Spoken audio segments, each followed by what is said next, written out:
முதல்ல தமிழக வெற்றி கழகம் ஆட்சி அமைக்கணும்னு பெரும்பான்மையான மக்கள் உங்களுக்கு வாக்களிக்கவில்லை.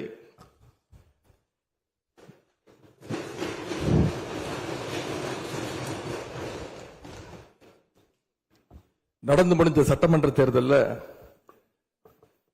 பதிவான வாக்குகள் சுமார் 4,93,25,000 வாக்காளர்கள் வாக்களிச்சிருக்கிறாங்க.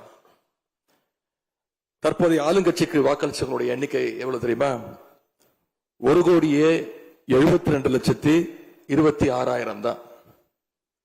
மீதம் இருக்கக்கூடிய சுமார் 3,21,00,000 பேரும் நம்பிக்கை கோருகின்ற இந்த கட்சிக்கு, உங்க கட்சிக்கு எதிராக வாக்களிச்சிருக்கிறாங்க என்பதை நீங்க புரிஞ்சுக்கணும்.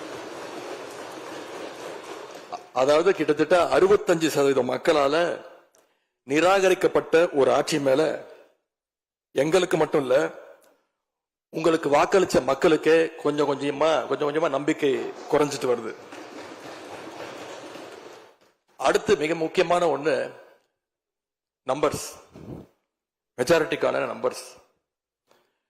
நம்முடைய சட்டமன்றம் 234 உறுப்பினர்களை கொண்டது. மேஜிக்கல் நம்பர் சொல்லுவாங்க.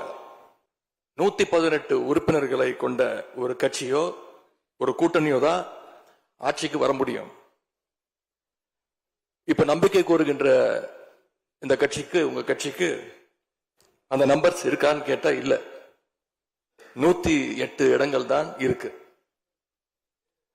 அதுவும் அந்த கட்சியினுடைய தலைவர் மாண்புமிகு முதலமைச்சர் அவர்கள் தன்னுடைய வெற்றி குறித்த நம்பிக்கை இல்லாத காரணத்தினால 2 இடங்கள்ல போட்டி போட்டு அதுல ஒரு இடத்தை இன்னைக்கு ராஜினாமாவும் செஞ்சிருக்கிறார்.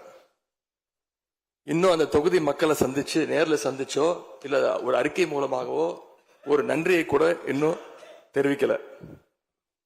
அது மட்டும் இல்ல, நேத்து உயர்நீதிமன்றம் அளிச்ச தீர்ப்புல ஆளுங்கட்சியை சேர்ந்த திருப்பத்தூர் சட்டமன்ற தொகுதியினுடைய மாண்புமிகு உறுப்பினர் வாக்கெடுப்புல கலந்து கொள்ள கூடாதுன்னு நீதிமன்றத்தில் சொல்லியிருக்கிறாங்க.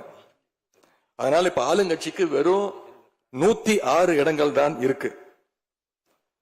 ஆனாலும் தேர்தல்ல தனக்கு எதிராக எங்க தலைவர் அமைச்ச கூட்டணியில போட்டியிட்ட கட்சிகளை எல்லாம் இன்னைக்கு சேர்த்துக்கிட்டு பெரும்பான்மைக்கான கடிதத்தை ஆளுநருக்கு கொடுத்து இன்னைக்கு இந்த ஆட்சி அமைக்கப்பட்டிருக்கு.